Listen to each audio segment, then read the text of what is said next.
Welcome সবাইকে। আশা করি সবাই ভালো আছো। আজকে আমি টেটের একটা গুরুত্বপূর্ণ টপিক নিয়ে ডিসকাস করব, যেটা রিসেন্ট যে 2025-এ যে এক্সাম হয়েছে এটার মধ্যেও এমন একটা কোশ্চেন ছিল। এটা হলো কোনো একটা সংখ্যার যদি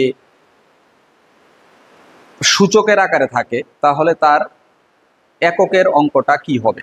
কোনো একটা সংখ্যা দেখো, যে কোনো সংখ্যা যেমন 257, এটার পাওয়ার যদি 143 হয়, এই ধরনের যে প্রবলেমগুলি এগুলি কিভাবে আমরা সলভ করব। তো 257 তার পাওয়ার 143, তো এখানে এককের অঙ্ক 7 হতে পারে। এখানে এককের অঙ্কটা কিন্তু 0 1 2 3 4 5 6 7 8 9, এই সবগুলি ডিজিটের মধ্যে যে কোনো একটা হতে পারে। এখন প্রশ্ন হলো এই সবগুলির ক্ষেত্রে আমরা কিভাবে করব। তো তোমাদেরকে শর্টকাট প্রসেস বলে দিচ্ছি।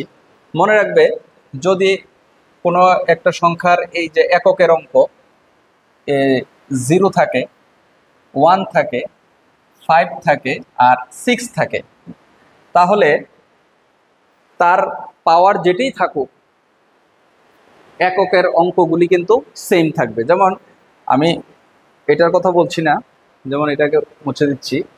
তো আমি ডিসকাস করছি 0 1 5 6, এই চারটা সংখ্যার মধ্যে যে কোনো একটা যদি কোনো একটা সংখ্যার এককের অঙ্কে থাকে এবং তার পাওয়ার অনেকটা বড় একটা পাওয়ার থাকে, যেমন 3520, তার পাওয়ার আছে ধরো 23, তো এটার এককের অঙ্কটা কি হবে। যেমন কোন একটা সংখ্যা যদি আমি 12, 12 স্কোয়ার 144, তাহলে তার এককের অঙ্ক চলে আসছে 4, এমন চলে আসছে। তাহলে এটার স্কোয়ার এগুলি আমরা ইজিলি বের করতে পারি। কিন্তু পাওয়ারটা যদি অনেকটা বড় একটা সংখ্যা হয় তখনই কিন্তু আমাদের কমপ্লিকেশন চলে আসে। তো এখানে আমাদের শুধু ফলো করতে হবে ইউনিট ডিজিটটা কি।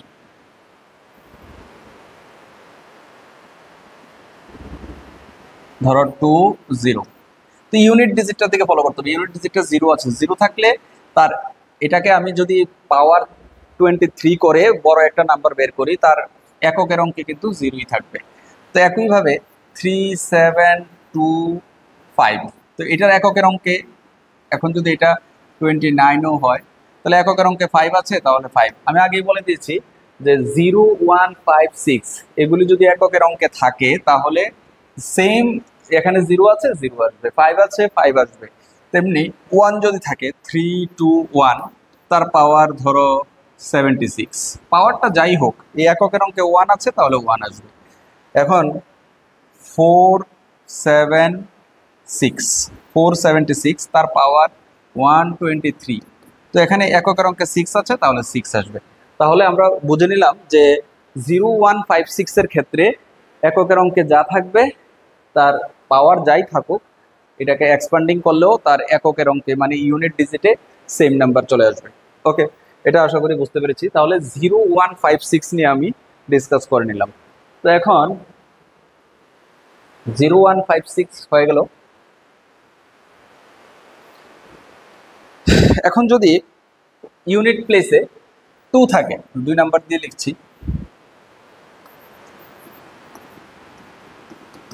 ইউনিট ডিজিটটা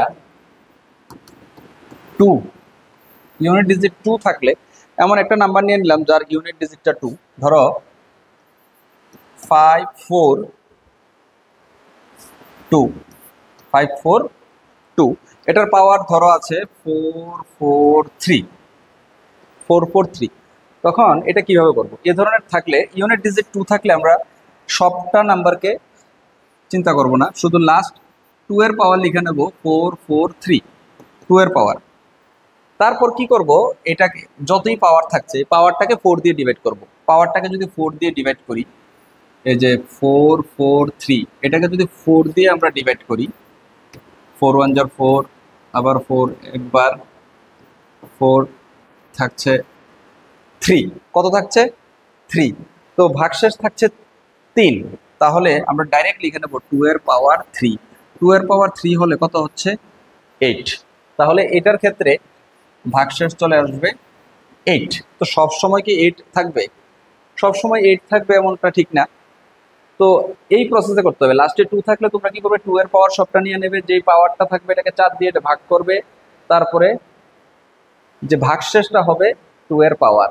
এবার ভাগশেষ 2 এর পাওয়ার, এখন এখন যদি ভাগশেষ 3 হয়েছে তো 2 কিউব কত 8, এখন যদি ভাগশেষ যদি 2 হতো তাহলে 2 স্কোয়ার, তাহলে এটা 4 হতো এককের অঙ্ক।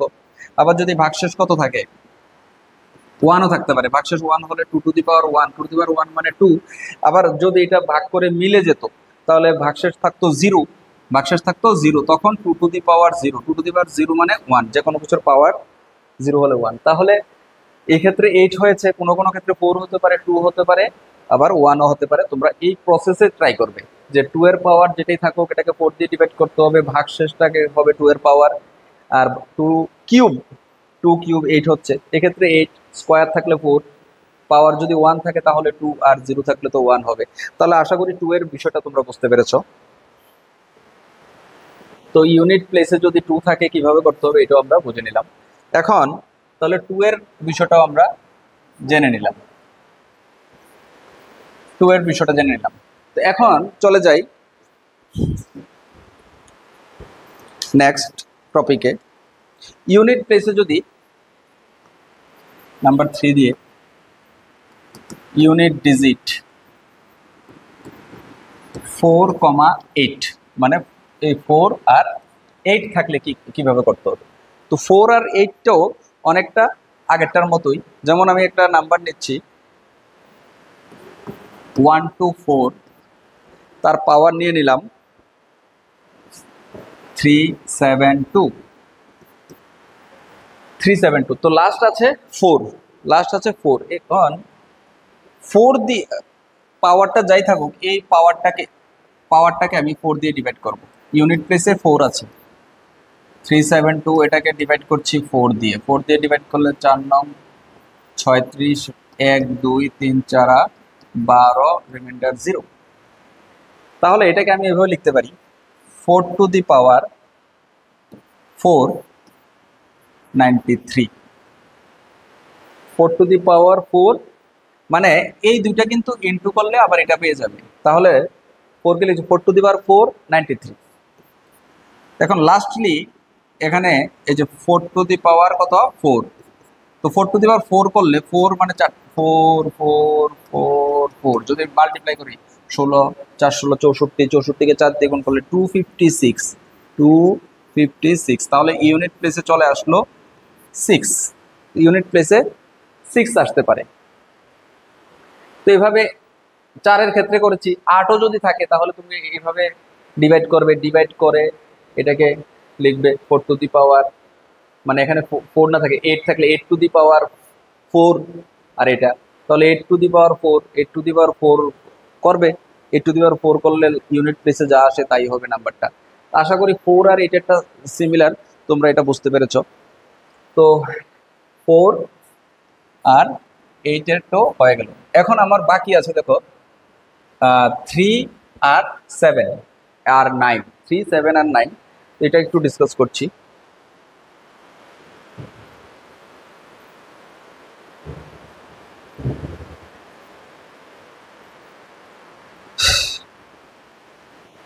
নাম্বার 4 দিয়ে ইউনিট ডিজিট 3,7, ইউনিট প্লেসে যদি 3 অথবা 7 থাকে তাহলে কিভাবে করব। যেমন একটা প্রবলেম নিচ্ছি 2 4 6 7, তার পাওয়ার আছে ধরো 153, তাহলে ইউনিট প্লেসে আমরা দেখতে পাচ্ছি 7 আছে। তো 7 থাকলে এক্ষেত্রে কি করব, এটাকেও আমরা ওই 4 দিয়ে, সবটা পাওয়ারকেই 4 দিয়ে পাওয়ারটা হলো 153, এটাকে যদি 4 দিয়ে ডিভাইড করি 4 3 12 থাকছে 3, 4 8 32, রিমাইন্ডার হলো 1। তাহলে এখানে কিন্তু দেখো এই যে 4 × 38 প্লাস 1 করলে আবার 153 হয়। এখানে এই সবটার পাওয়ার 153, তাহলে আমি বলতে পারি 7 এর পাওয়ারও কত 153। তো 153 কে কিন্তু আবার এভাবে লিখতে পারি আমরা 7 টু দি পাওয়ার 4 38। 7 এরটা আর 3 এরটা ভালো করে মনে রাখবে তোমরা যে 4 ইন্টু 38। তো দেখো আমরা জানি ভিতরে পাওয়ার আর বাইরের পাওয়ার ইন্টু হয়, 4 ইন্টু 38 আর ইন্টু, তো এটা ইন্টু, তারপরে ইন্টু করে +1, কারণ এটার সাথে এটা মাল্টিপ্লাই করলে পাওয়ারগুলি অ্যাড হয়। যেমন আমি যদি এটাকে এভাবে লিখে দেখো 7 টু দি পাওয়ার, এভাবে লিখতে পারি 4 ইন্টু 38 ডট 7 টু দি পাওয়ার 1, এটাকে লিখছি। তো ডট মানে এই দুইটা ইন্টু, তাহলে 7, এটা একটা 7 এর পাওয়ার, এটা একটা 7 এর পাওয়ার, পাওয়ারগুলি ইন্টু হলে পাওয়ারগুলি প্লাস হয়, তাহলে 4 ইন্টু 38 +1 মানে আবার এটা চলে আসবে। তো এই যে 7 টু দি পাওয়ার 153 কে এভাবে লেখা যায়, এভাবে লিখলাম। এখন আমরা দেখছি এই যে এটা তো 4 এর, এটার কথা চিন্তা করতে হবে না। এখন এই জায়গাটার মধ্যে ফলো করো, এই জায়গাটার মধ্যে 7 এর পাওয়ার কি আছে 1, তাহলে ইউনিট প্লেসে চলে আসবে 1। আবার বলছি যদি ইউনিট প্লেসে 7 থাকে, 7 থাকলে ওই যে 7 এর পাওয়ারটা লিখলে এই পাওয়ারটাকে 4 দিয়ে ডিভাইড করে এটাকে এই ফর্মে লিখতে হবে 4 ইন্টু, আর রিমাইন্ডার পার্টটা আলাদা, রিমাইন্ডারের পার্টটা মানে ভাগশেষের যে অংশটা এটাকে 7 টু দি পাওয়ার ওই ভাগশেষের অংশটা লিখলে, এবার যত ভাগশেষ থাকলো এটাই কিন্তু এককের অঙ্ক, তার এককের অঙ্ক এটাই হবে। তো 7 এরটা যেভাবে করেছি, এখানে যদি 3ও থাকতো তাহলে 4 দিয়ে ডিভাইড করতে, এবার 3 to the power 4 38, 3 to the পাওয়ার 1, তাহলে আসতো এভাবে আসতো 3 আর কত 3 আর 7 এর কনসেপ্টটা আমরা বুঝে নিলাম। তারপর বাকি রইল 9, খুব ইম্পর্টেন্ট, এবং 7 আর 9 এটা দিয়ে বেশি বেশি কোশ্চেন আসে, লাস্ট ডিজিট 7 দিয়ে দেয় অথবা 9 দিয়ে দেয়। তাহলে 7 থাকলে তোমরা ওইভাবে চেক করবে যে 4 দিয়ে ডিভাইড করতে হবে, রিমাইন্ডার যেটা থাকবে এটাই হবে এককের অঙ্ক, মানে ওই ভাগ করে যেটা পেলাম রিমাইন্ডার এটাই হলো এককের অঙ্ক।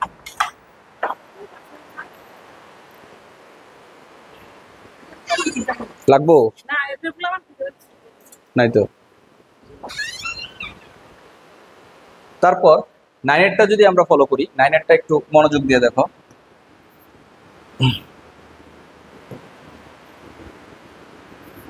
5 নাম্বার ইউনিট ডিজিট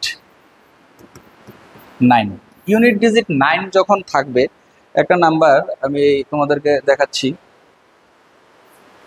যেমন 539, 539 তার পাওয়ার যদি থাকে সাপোজ 142। এখন দেখো ইউনিট প্লেসে 9 আছে, কিন্তু তার পাওয়ারটা জোর আছে না বেজোর আছে? জোর। 142 একটা জোর সংখ্যা। এখন জোর সংখ্যা থাকলে একরকম হবে, আর বেজোর থাকলে একরকম হবে। তোমাদের এটা মনে রাখতে হবে।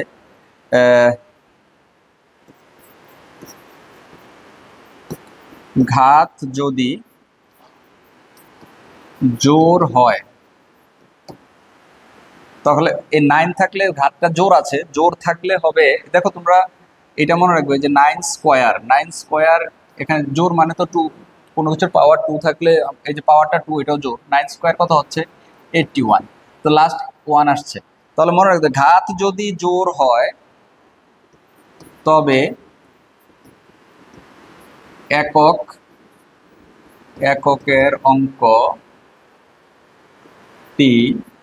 হবে 1, এককের অঙ্কটি 1। এখন ঘাত যদি জোর না হয়ে সাপোজ এই নাম্বারটি 539 এটা যদি 141 হয়ে যেত, তাহলে এটা কি বেজোর? বেজোর হলে দেখো 9 এর পাওয়ার কত 1, 9 এর পাওয়ার 1 মানে কি 9, তাহলে বেজোর হলে হয়ে যাবে। এই যে 2 নাম্বার দিয়ে মনে রাখতে পারো, ঘাত যদি বিজোড় হয় তবে এককের অঙ্কটি হবে 9। তাহলে 9 এর এককের অঙ্কটা কি হবে? এটা নির্ভর করবে তার পাওয়ারের উপর, জোর বেজোর। জোর হলে ওই যে 9 স্কোয়ার, এটা মাথায় রাখবে 1 হবে, আর বিজোড় হলে বলে এখানে যদি 3 থাকতো 1 না হয়ে 3, তো তবু কিন্তু ওই 9ই হবে। বেজোড় হলে 9 হবে আর জোড় হলে 1 হবে। তাহলে আশা করি তোমরা, এখন আমরা এর আগে 3 আর 7 সম্পর্কে ডিসকাস করেছি, এখন 9 সম্পর্কে ডিসকাস করছি। প্রত্যেকটা ডিজিট, এই ডিজিটগুলি দিয়েই যে কোনো থাকবে। তো খুব ইম্পর্ট্যান্ট একটা কোশ্চেন, যেটা 2025 সালের যে ট্যাট এক্সাম হয়েছে এটার মধ্যেও এসেছিল। তো যদি তোমাদের এটা ভালো লাগে অবশ্যই ভিডিওটা সাবস্ক্রাইব করবে, শেয়ার করবে এবং লাইক। আর কোনো প্রবলেম থাকলে অবশ্যই কমেন্টস করবে, কমেন্টস করে আমাকে জানাবে, আমি উত্তর দেওয়ার চেষ্টা করব। এবং শেয়ার করলে অন্য যাদের প্রয়োজন তারাও এটা দেখতে পারবে। তো আশা করি লাইক, শেয়ার, কমেন্টস সবাই করবে। Thank you.